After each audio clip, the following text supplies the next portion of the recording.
జంతువులు వీటన్నిటిని చూసి నా హృదయం ఆనందంతో నిండిపోతుంది.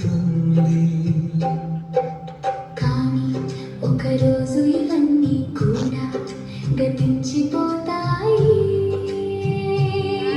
ఈ భూమి, సూర్యుడు, చంద్రుడు, నక్షత్రాలు, ఆకాశం, గాలి, నీరు ఇవన్నీ కూడా ఇక ఉండవు, మన కంటికి కూడా కనిపించవు. ఎందుకంటే దేవుడు మన కొరకు క్రొత్త ఆకాశమును క్రొత్త భూమిని సిద్ధం చేస్తున్నాడు.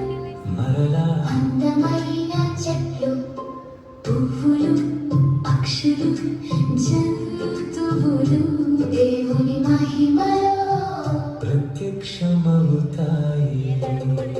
ఆ నూతన సృష్టిలో నివసించే అవకాశం పరిశుద్ధుడైన యేసు క్రీస్తును ప్రేమించి ఆయనతో నడిచిన వారికే ఉంటుంది.